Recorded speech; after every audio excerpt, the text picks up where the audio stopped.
Hello and welcome to What Happens in This House Stays in This House, Strength Over Silence podcast.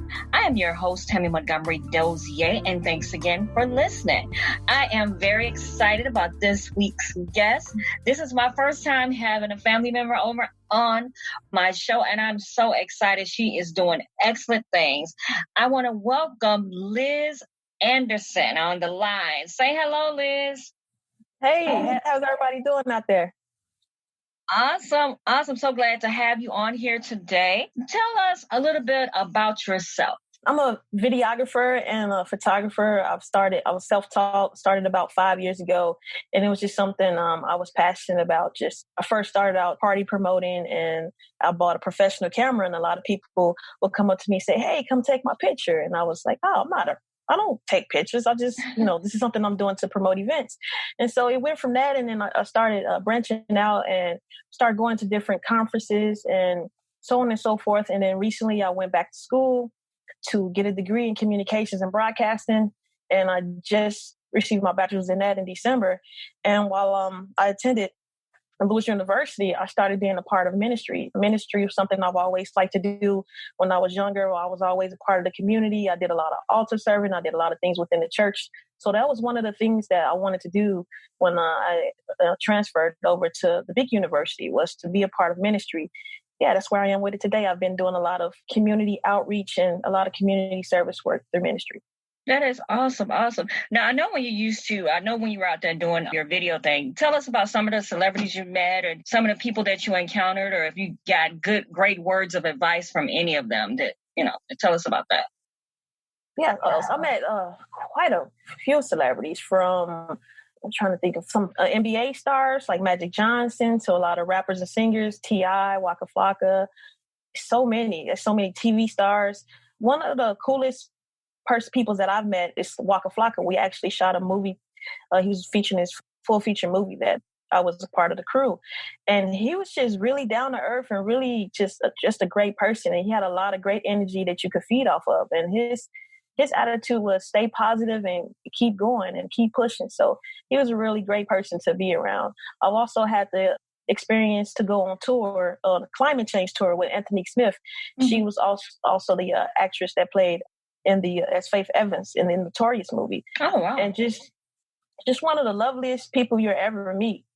And, I just learned a lot from her. And then Brave Williams from R&B diva from LA. She's also been another great, celebrity person that I just had in my corner, and it's been a great big support.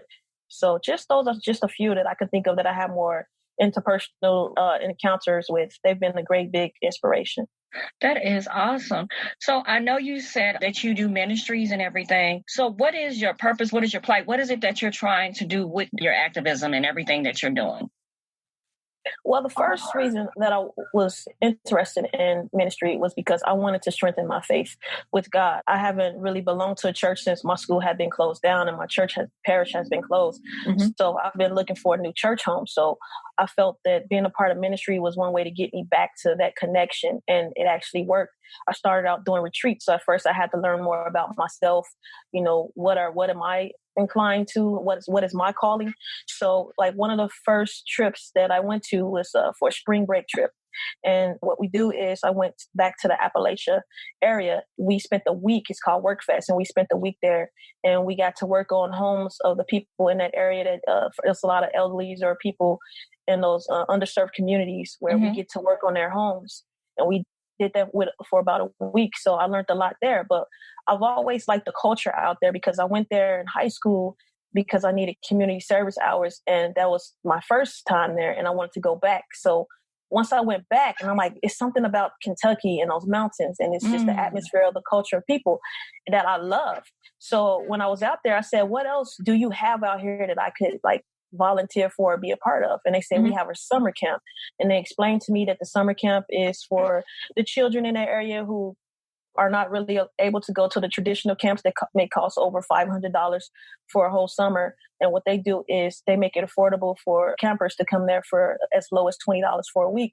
So for each week, about 80 kids get to be there for a week. And then once that week is over, 80 more get to come. So throughout the entire summer, I was able to impact over 500 and something campers that was there. And my role was to do the social media and the photography, but I also became a camp leader. And it was just a great experience being out there. I was out there for 8 weeks, and just to see how my work impacted those children. I left an impact on them. They also left one on me. I learned a lot from them. Like, I'd never been camping before. It was something I was kind of afraid of because I don't like bugs and all that type of stuff. But that's not for me. But those campers, they said, "Hey, come in the canoe with us. Come camping with us. We'll teach you how." And I was open to it, and I did. And there's that connection. It's just a great thing. And when the parents drop their children off at camp, they're not able to talk to them throughout the week. So the only thing that they were able to know that when their kids were okay was the photos that I posted on the social media. So it was my job to capture every single camper, the ones that were allowed to be photographed. And their parents would see those photos and it will bring them comfort just because they see, oh, I caught that moment of their kids smiling or having a great time. And that helped them to know that they were in good hands. So that's how something as simple as taking a picture impacted that in that area. And I took great pride in doing that because I said, well, I'm really making a difference out here. And it's something that I love doing. That's a beautiful, beautiful story. And I know you have volunteered in other countries as well. Tell us about that, as well as what is different. What is the difference between volunteering over there and volunteering here within the U.S.? What did you find different, and what did you learn? What did you learn doing that? I'm glad you asked that question. On my recent volunteer, I went to the Philippines in around the end of December, January, and I spent about 2 weeks out there. And I was frightened at first because that was like a 17-hour flight. It was so far away. It was my first time, leaving out of the country. But one thing that I had to remind myself was, think of the reason that you're doing this. So that gave me courage to just do it. Like, I didn't really overthink the packing or, I didn't know what to expect. I didn't want to overwhelm myself with the possibility of what's going to happen when I get out here. So I just pretty much hopped on that plane and I went with an open mind. Mm-hmm. And when I got out there, what I noticed was the community style living. By the Philippines being a third world country, there was a lot of different things that I noticed that, they just simply didn't have. Like, their housing structure was different. They don't have homes like we have homes. They have more like those 10 rooftops, and they don't have windows. So it's like open air. And what one of our bedrooms could fit a whole family for their whole home. So they don't have like they don't have the regular toilets or bathrooms or showers or anything like that. So that's one of the things that I've noticed. We went to about 4 to 5 villages, and each village we went to, the people just loved us coming there. They welcomed us with open arms. They would sing. They did kind of like a festival of celebration for us. And they gave what they didn't have just because we were there to be with them. Wow. So one of the things that I noticed was the community living. The kids there are so independent. Like, you could literally, they'll be walking down the street and they'll have fun and they can play. And everyone watches out for one another.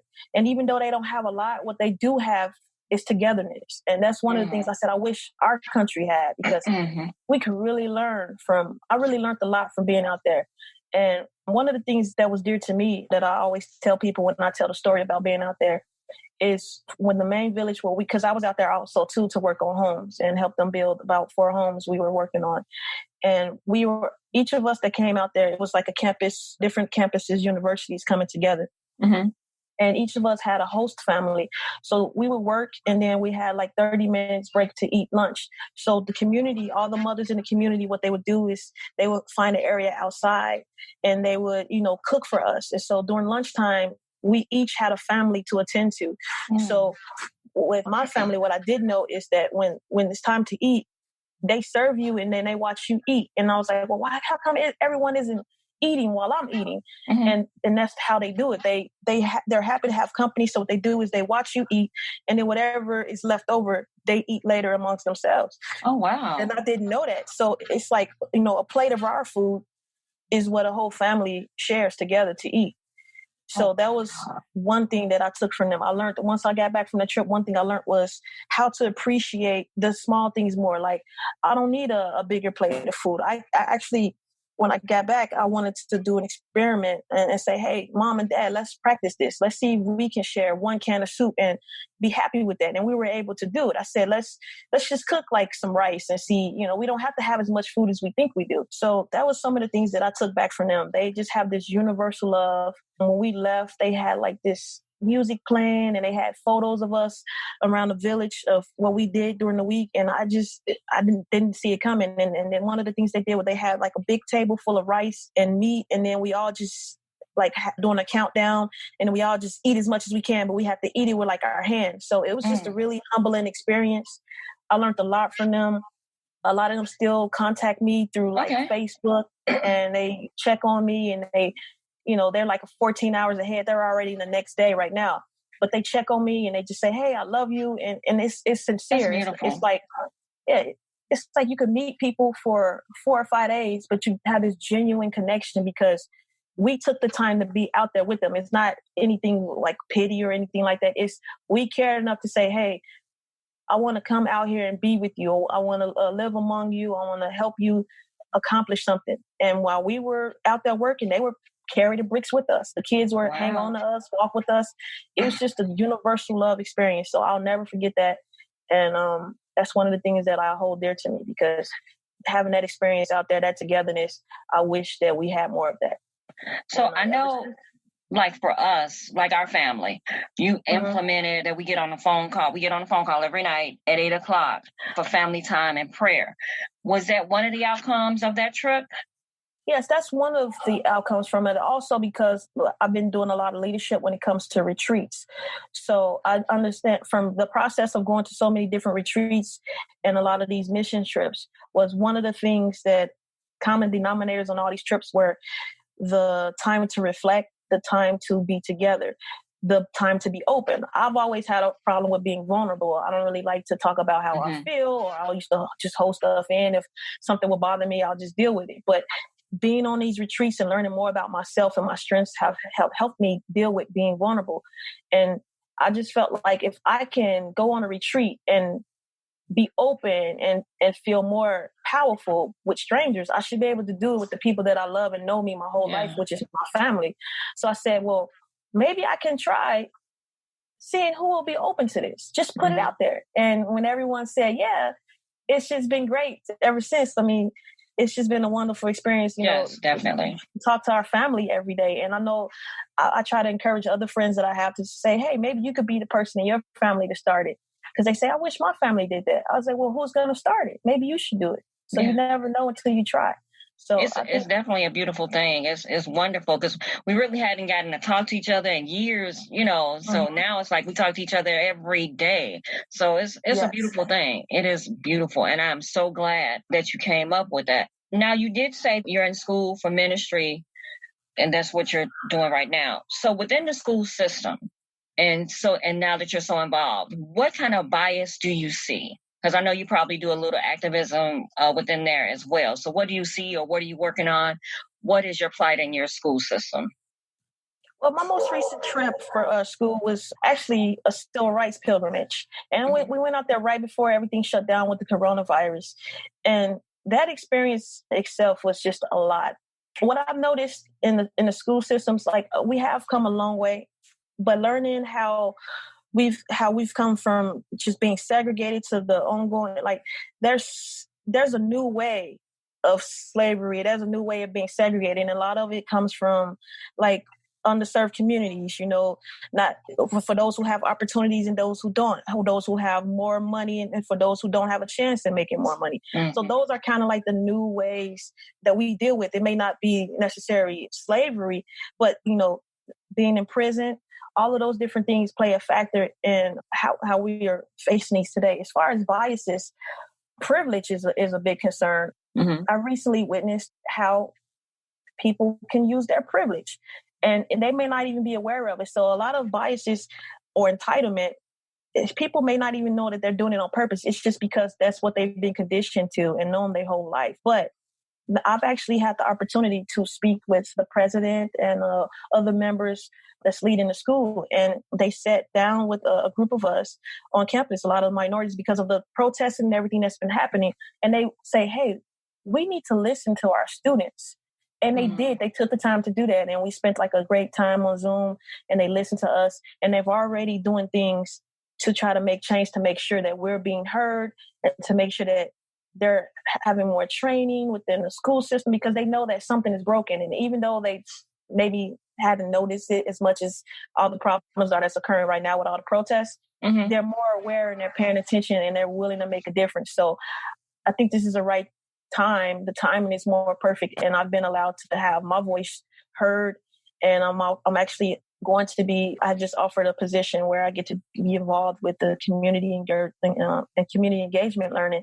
And I think that is an opportunity for me to play a part to help with some of the changes that will be made or are in the process of being made. And I think that's just a great opportunity. One of the classes that I had, because like I said, I was a student for communications. One of the projects that I worked on was there's a class. And in this class, the students write to men that are in prison. They're able to, so part of their engaged learning is it's a faith class, but it's called like Faith Behind Bars. So what students do, that not only do they learn and, read from the textbook of what it's like to have faith and some of the challenges, they actually interact with those who are in prison. And when I went to film this day, 4 ex-cons were able to come and they talked on the panel. And for them to share their stories about how those letters helped them, how hard it is to be in prison, and some of the things that they had to face and challenge, it was just it gave a new perspective, because no matter how wrong or bad decisions people have made, they're still human. Yes, and one of the things that I learned from just being around people of no matter what country, no matter what region of the countries of this country, human dignity is important. And as long as we treat one another with dignity, that's one of the biggest ways to overcome anything. So I totally agree. So now that you're doing all this, what can we do as a community? Knowing what you know now, what can me as an individual, other people, what do you think would make it better? What can we do as a community as a whole? I think support is one thing, communication, listening, being aware of problems and trying to figure out a solution to these problems. Like I say, treating everyone with respect. And most importantly, just finding that common ground. If we can do more things together, we can win. Because like I said, I've been to a country that didn't have much of anything. But it was just a great experience to be there, because what they did have was togetherness, and they had love. That's and they beautiful. Had respect for one another. And if we had more of that, I think that will make a difference. And don't let people teach you how to hate anyone. I learned that when I went to the pilgrimage. Never let anyone teach you how to hate a person, a group of people, or just buy into all these different stereotypes or prejudices. Like, just don't allow that. Open communication and support is start off. That'll be a good way to start. That is so beautiful. So what are your upcoming projects? What are you currently working on right now? Well, right now, I've been more so doing quarantine. So I've just been looking through some of the trips that I've been on. I've been getting together my content so that I can start putting some of the videos out of the journey of the trips that I've been on. So this is like the first time I've actually talked about my experience and without, just doing my personal reflections. But now it's time for me to say, hey, I need to put something out to the world that people can see to understand my experience. And I haven't done that yet. And it's just something that I'm working on putting out, like videos of, documenting my experience and maybe someone can see and relate to it. So that's, like I say, using my gift to send a message out to the world. And I want to thank you for allowing me to be on your show today, because today is the first time that I'm actually speaking out about my experiences. And I hope that whoever's listening to this, it means something to you, and maybe you can initiate something in your home or community for change or something for the better. So I can definitely say I'm sure listening to you, you bring about hope, you bring about change, and you're young, and that's what people need. They need the voice of someone like-minded, to go out and do these things. So I'm like so proud of you. You are doing some amazing things. Now, do you have a way, like if someone was interested in getting in contact with you, did you have any information that you wanted to share, like maybe with your ministry if someone wanted to get in contact with you, or maybe even with your videographer forum that you're doing? So is there a way that people can contact you just in case they want to get in contact? Well, my Instagram is Liz the Director, LizTheDrRector. And as far as any email, it'd be visualizefilms@gmail. So that's VIZUALIZEFILMZ@gmail.com. So those are the two best ways to get in contact with me. All right. So my last question for you is this. When it's all said and done, what legacy do you want to leave behind? I want to leave a message for the future. I want to, as I go into history and what I learn about going to these different communities, I want to leave behind things that can impact generations after generations. And we've seen it in music. We've seen it in movies. That's what I want to be able to do. I want to use my creative talents to create content that can give great messages that encourage, inspire people in the future. That's my legacy. That is so beautiful. So I want to thank you so much, Cousin Liz, for being on the line with me. Everything you said, perfect. I truly enjoyed you. And I know that you are going to reach some people out there. So again, thank you for joining What Happens in This House Stays in This House, Strength Over Silence podcast. My email address is tammym@cblconsulting.net. I can be reached on www.connectedbyloveconsulting.net as well. Thank you all for listening and have a great day.